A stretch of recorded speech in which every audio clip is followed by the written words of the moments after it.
Assalamualaikum warahmatullahi wabarakatuh kepada anak-anak MRSM Gua Benceh, tim robotik.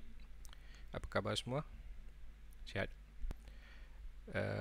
Jadi mulanya pakcik nak memperkenalkan diri pakcik. Nama pakcik Sidi Al-Amini bin Zalani. Pakcik berasal daripada Sepang dan pakcik merupakan ayah kepada salah seorang pelajar di sinilah.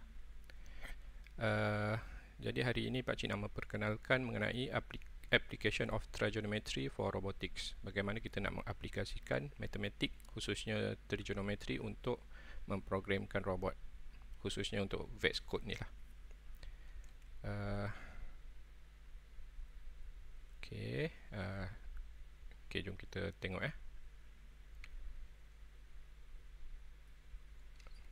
Okey, biasanya untuk VS Code ni, misi untuk kita punya pertandingan ni ialah untuk meletakkan semua disk ni di tempat yang ditetapkan lah. Okey, jadi macam mana biasanya kita memprogramkan robot ni, kita akan menggunakan dua blok utama lah. Yang pertama ialah drive forward for berapa milimeter. Okey, yang kedua ialah kita boleh pakai antara tiga ni, turn right for berapa 90 degrees ke, ataupun turn to heading ke, ataupun turn to rotation.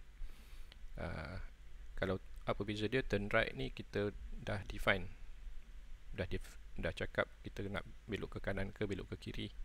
Kalau turn to heading ni, kita akan pusingkan mengikut arah lawan jam bermula daripada utara, iaitu utara tu ke atas 0 degree tu ke atas. Jadi kalau kita nak ke kanan 90 darjah, kita letak 90 darjah, dia akan belok ke kanan secara menegak lah.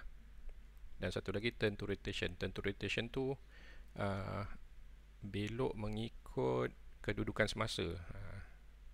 Maknanya kalau kita kata belok 90 degree daripada kedudukan yang kita tengah hadap, dia sebenarnya sama dengan atas juga, turn right. Cuma beza dia, turn to rotation ni kalau nak belok ke kiri, kita letak negatif kat situ. Okey, kita tengok contoh ni Contoh yang kita gunakan blok-blok tadi. Apa yang robot ni nak buat? Robot ni nak ambil disk warna merah ni.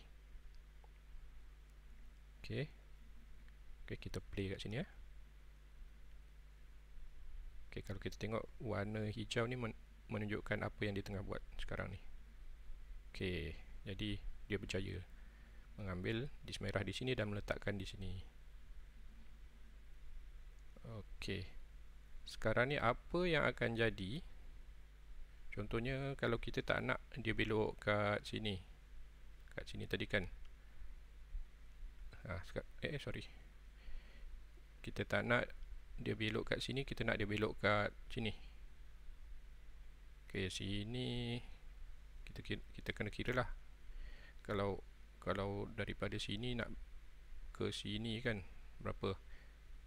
Okey, ni satu petak ni 200, ni 800. Kita nak dia belok 800.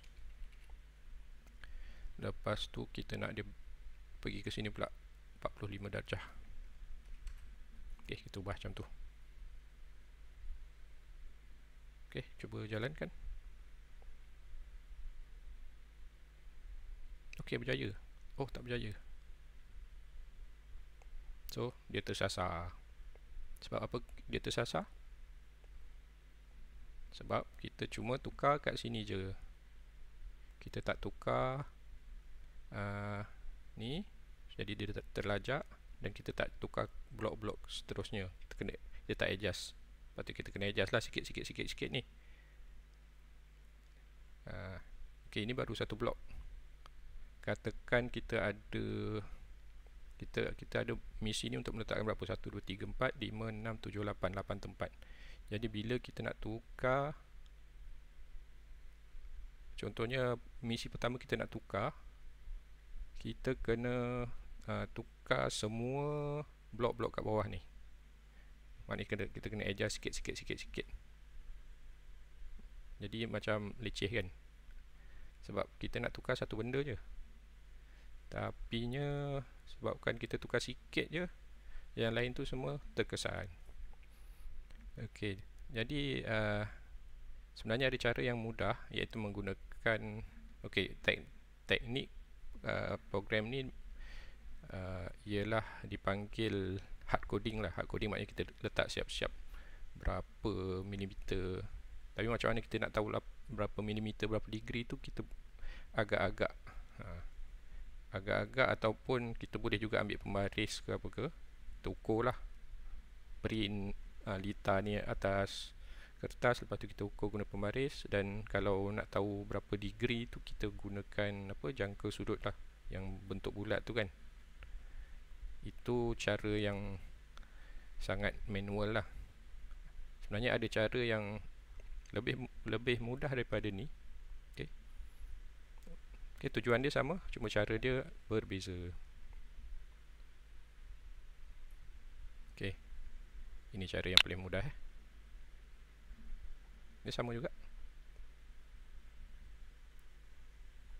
Okay, saya jalankan.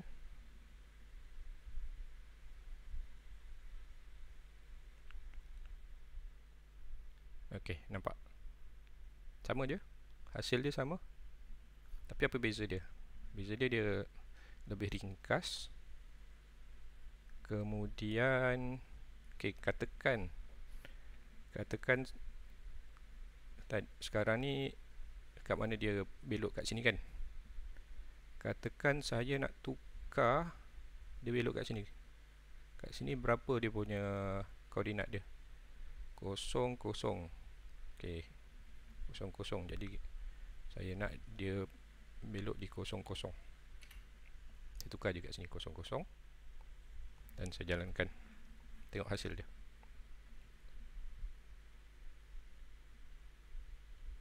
Nampak? Kat sini saya tukar kat sini. Saya tak tukar yang lain-lain tu. Tapi dia tetap akan sampai ke sini juga. Sebab apa? Okey. Sebab apa? Okey, saya tunjuk satu lagi contoh ekstrim lah. Saya tak nak ambil yang ni, saya nak ambil yang ni. Okey, yang ni kita tengok koordinat dia apa. Ni 0, negatif 200, negatif 400, negatif 500. Y ke atas Y ialah negatif 100. Jadi kat sini kita nak ambil X dia tadi berapa? Negatif 500.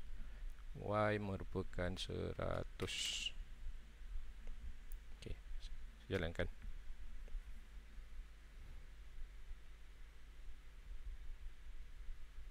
Nampak? Senang je.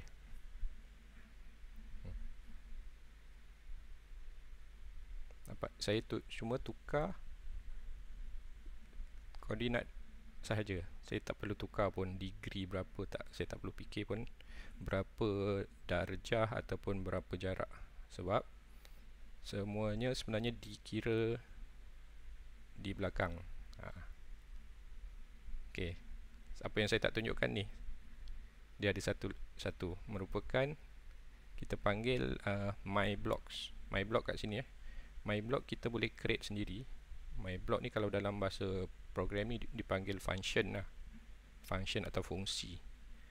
Jadi fungsi ni kita buat satu sekali, dan kemudian fungsi tu kita boleh okey, ni make block kita create.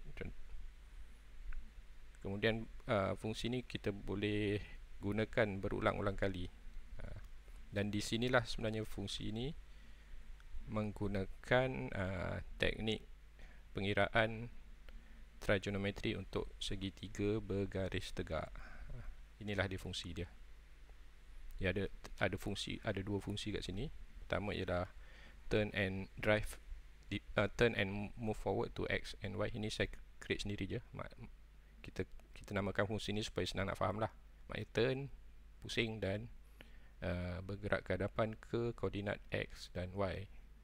Dan kat bawah ni saya kata turn and move reverse to koordinat x dan y. Yang ni untuk ke depan, yang ni untuk ke belakang.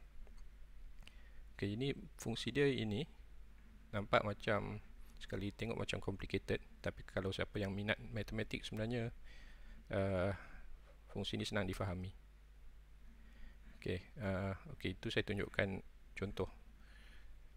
Jadi sekarang ni saya nak tunjukkan apa konsep fungsi ni lah sebenarnya.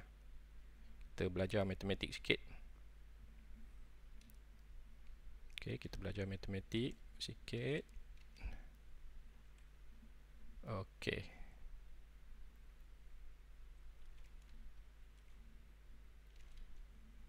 Okey. Kita akan belajar 3 hukum untuk segitiga bersudut tepat. Pertamanya ialah teorem Pythagoras. Teorem Pythagoras ni awak akan belajar masa dalam matematik form 1. Sama ada dah belajar ke belum saya pun tak pastilah. Tapi kalau buka buku teks akan ada teorem Pythagoras. Yang kedua ialah alternate angle in parallel lines. Untuk garisan selari, bagaimana hukum sudut-sudut di dalamnya. Maknanya alternate angle ni satu kat sini, satu kat sini. Ini garisan selari, satu kat sini, satu kat sini. Jadi kalau ada garisan yang merentasi garisan selari itu, sudut di sini, sudut alternate di sini dan di sini akan sama. Ini pun kita akan pelajari dalam matematik tingkatan 1 juga. Maknanya teorem Pythagoras dengan parallel lines punya angle ni awak akan pelajari dalam buku matematik tingkatan 1. Kalau balik nanti buka buku cari teorem Pythagoras dan juga alternate angle in parallel lines. Cari bab parallel lines ni lah. Okey. Dan hukum ketiga ialah trigonometry. Trigonometry ni sebenarnya nisbah trigonometry kita akan pelajari semasa tingkatan 3 lah. Tingkatan 3 nanti, tapi tak apa, walaupun awak ada yang form 1, form 2, tingkatan 3 nanti awak akan pelajari trigonometry. Untuk tujuan ni saya akan perkenalkan salah satu daripada trigonometry lah, iaitu tangent, atau dia punya simbol tan lah. Okey, tangent. Tangent bagi sudut. Okey, ni simbol bagi sudut ni sudut.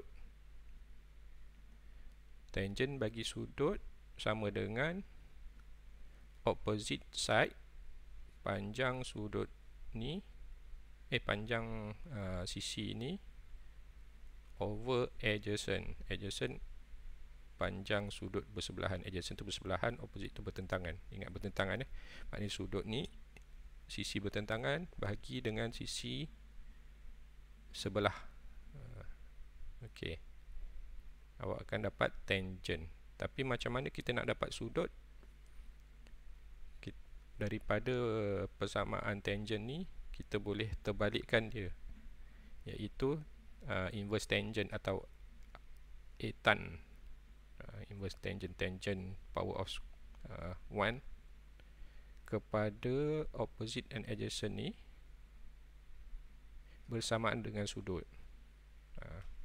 Ini dia macam basic dia algebra lah.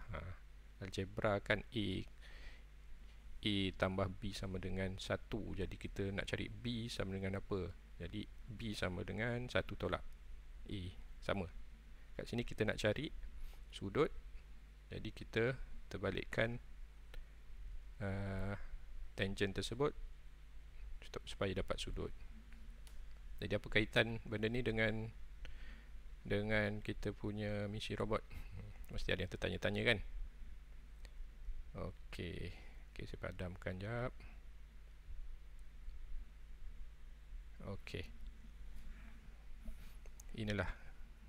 Okey, kalau kita tengok ini ialah playground. Saya screenshot playground ni, saya letak dan saya letak segitiga kat sini. Okey.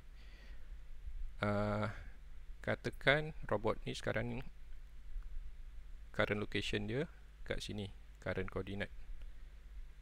Saya lupa satu lagi tadi. Selain daripada 3 tadi, ada juga mata pelajaran koordinat. Tapi koordinat ni saya rasa sebab awak dah biasa buat robotik ni, awak akan tahulah apa benda koordinat ni. Koordinat ni merujukkan kepada kedudukan X dan Y. X ni ialah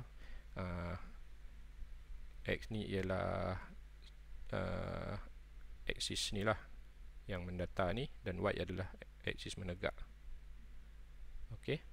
Dan macam mana di atas grid tu dia kosong di tengah-tengah, dan ke kanan dia akan positif, ke kiri akan negatif. Ni X lah, X. Kalau Y kat sini pula, Y. Jadi positif ke atas, negatif ke bawah. Sama juga kalau pergerakan, kalau negatif Y dia ke bawah, negatif X dia ke kiri. Okey.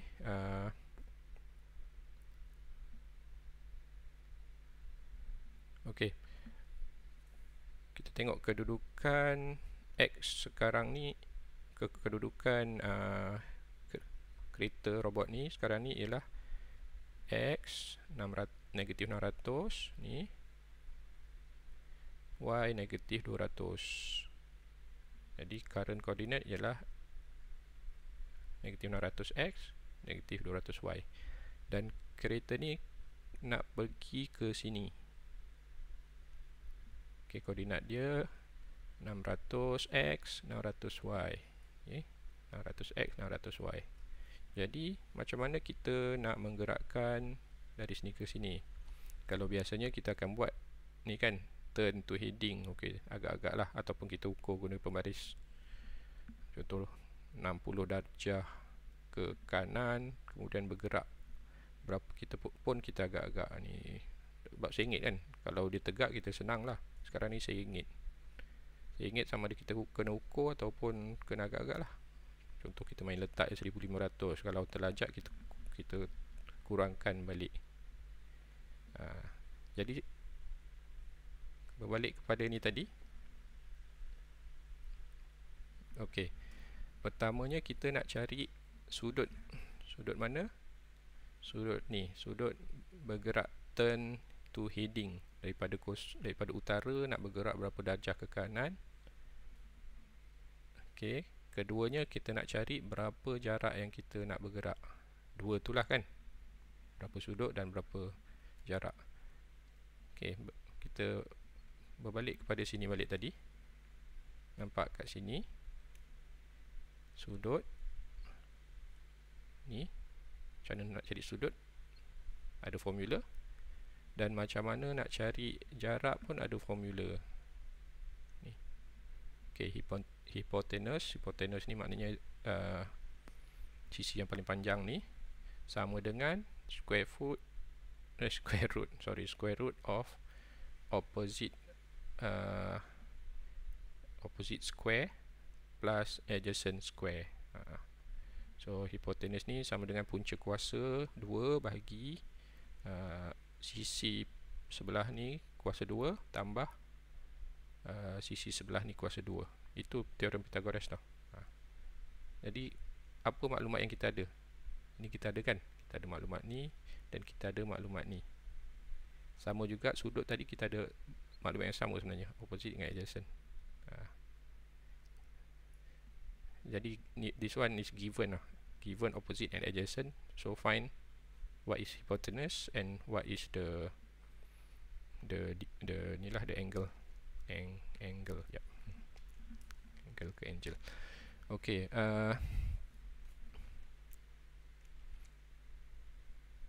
okey. So macam ni kita boleh dapat cari ni tadi tu. Ni adjacent. Okey, sudut kat sini. Sebab apa kita ambil sudut kat sini? Sebab tadi tu yang sudut garis lari. Garis lari ni sama dengan sudut kat garis lari. Ni dua garis lari, satu ni. Sudut dia sama dengan sudut ni. Sebab tangent tadi apa? Sudut bertentang, opposite bahagi dengan adjacent. So ni opposite, ni adjacent. Okey. Jadi bila kita kira, kita akan dapat 56.3. Saya tak tunjuklah calculation ni kat sini. Sekejap saya tunjukkan calculation dia. Okey. ini ada laman web ni, dia boleh terus tunjukkan. Okey, contoh tadi tu salah satu sisi tadi 800 mm. Okey, katakan ni sudut dia. Ni lah, ni. Okey, ni sudut dia, sudut B tadi ialah 1200 mm. Dan A adalah 1200 meter. Jadi dia akan dapat angle B, kita akan dapat 56.31. Macam mana kita nak cari tu, guna fungsi ni lah tadi tu. Ni B equal to inverse tangent bagi B over A. Inverse tangent, tan tu adalah inverse tangent bagi B over A. Kita dapat 56.31. Satu lagi, kita nak kira jarak tadi. Kita nak kira jarak C, hypotenuse. Kan, hypotenuse kita pakai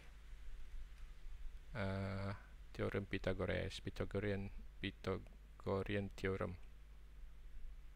Okay, C equal to square root of A square plus B square.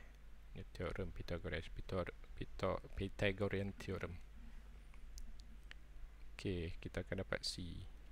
Jadi bila kita aplikasikan dalam ni, kita akan dapat pertamanya angle tadi guna formula inverse tangent, dan keduanya teorem Pythagoras untuk mendapatkan jarak C. Sebab ni kita dah tahu ni 1200, ni 800. Daripada dua ni kita dah tahu kita nak belok berapa dan kita nak bergerak berapa. Okey. Okey, sekarang kita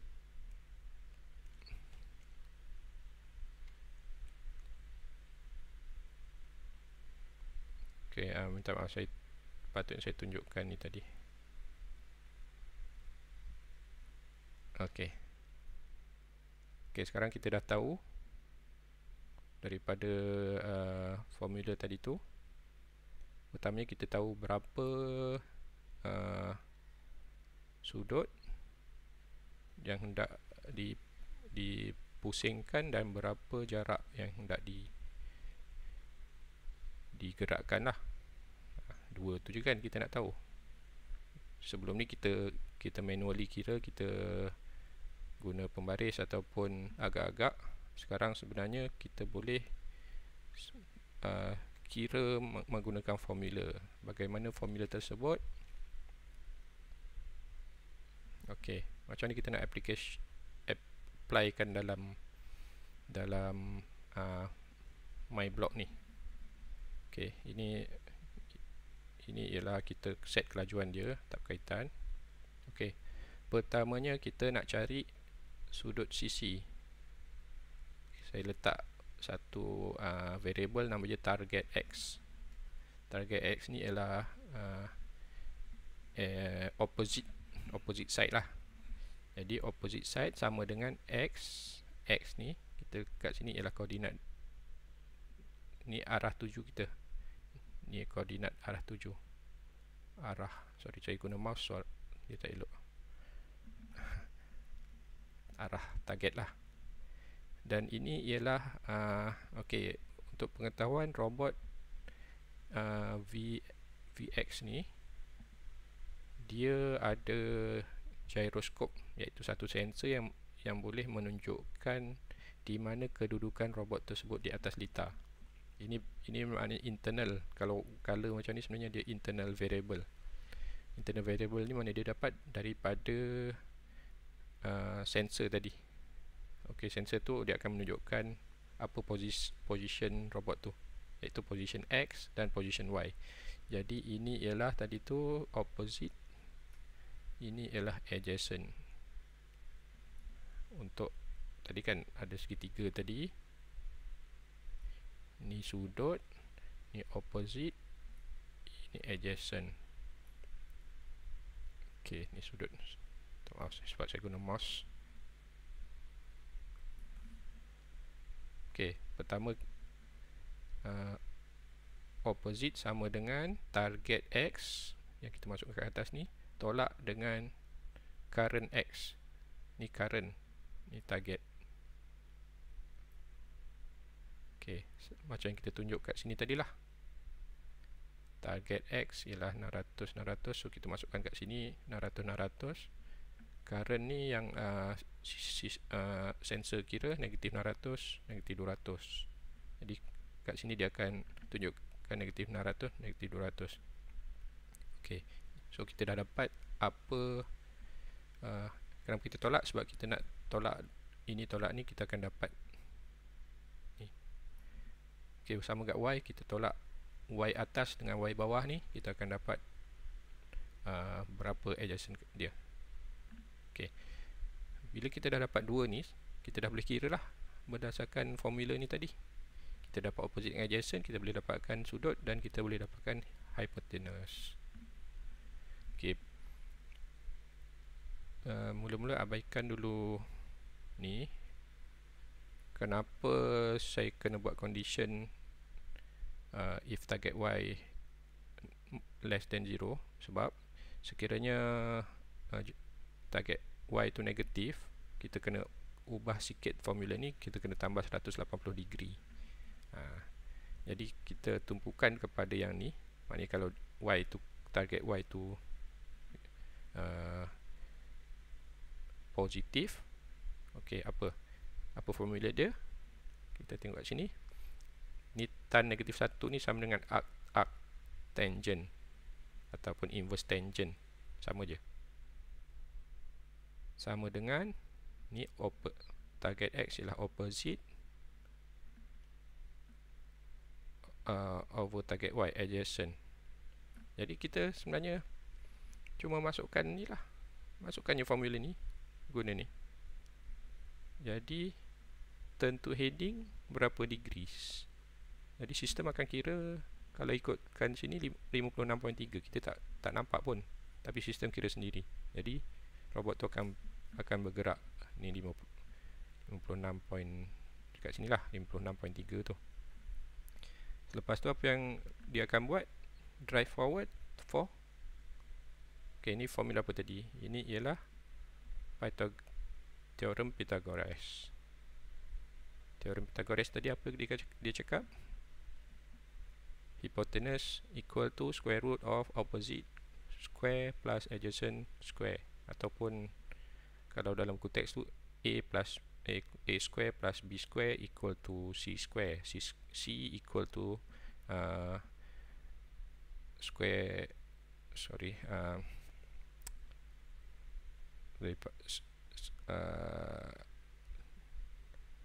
root of B square plus A square. Okay. Jadi kat sini, kenapa saya letak target X kali target X ni square lah, maknanya kuasa 2 kan. Sebab saya tak dapat cari fungsi kuasa 2 kat sini, jadi tak ada. Jadi ni opposite square plus adjacent square root yang tanda gini lah, punca kuasa kalau bahasa Melayu ni. Maknanya punca kuasa adjacent square, ini target opposite square plus adjacent square. Jadi sama juga kat sini, sistem akan kira sendiri. Sebenarnya 1442, tapi sistem dah kira, maknanya drive forward for berapa mm. Jadi sebenarnya apa yang memudahkan bila kita dah define kat sini, okay, kita boleh gunakan di dalam pengetahucaraan blok kita untuk menggerakkan ke mana-mana sahaja koordinat. Jadi yang kita perlu buat sebenarnya ialah cari koordinat yang kita nak pergi tu dan masukkan je koordinat tu kat sini. Jadi di belakangnya sistem akan kira sudut dan jarak. Okey. Nampak benda tu jadi sangat mudah dan berbanding hard coded lah. Hard coded tadi kalau kita tukar ke atas kat bawah pun kita kena tukar sikit-sikit.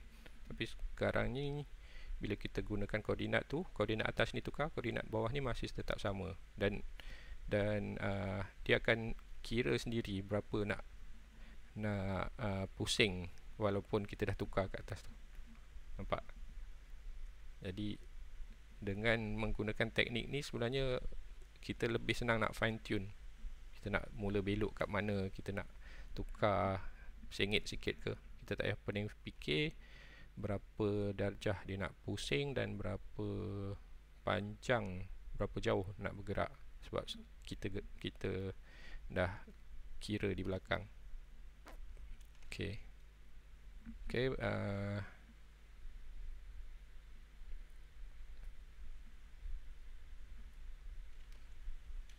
Okey. Jadi saya rasa itulah saja perkongsian untuk hari ini. Okey, kita tengok Okey, saya recap balik apa perbezaan antara ni. Pertamanya, bila kita guna MyBlock ni,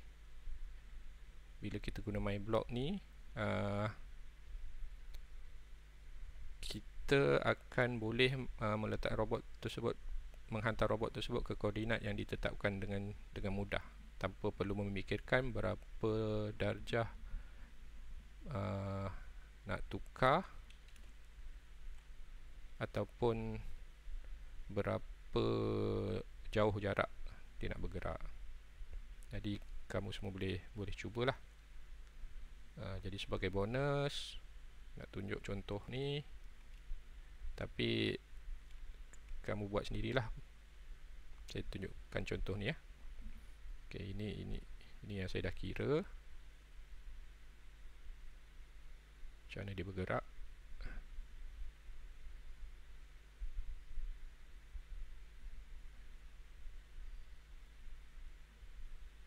Tapi beza dia ialah hijau tu dia akan tunjukkan dalam MyBlock, dia tak akan tunjukkan dalam main block ni lah. Dia akan tunjukkan fungsi apa dia dalam MyBlock yang sedang dilaksanakan.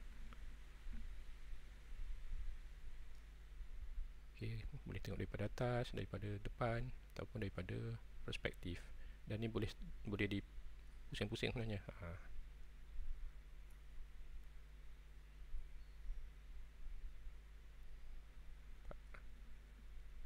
Okay,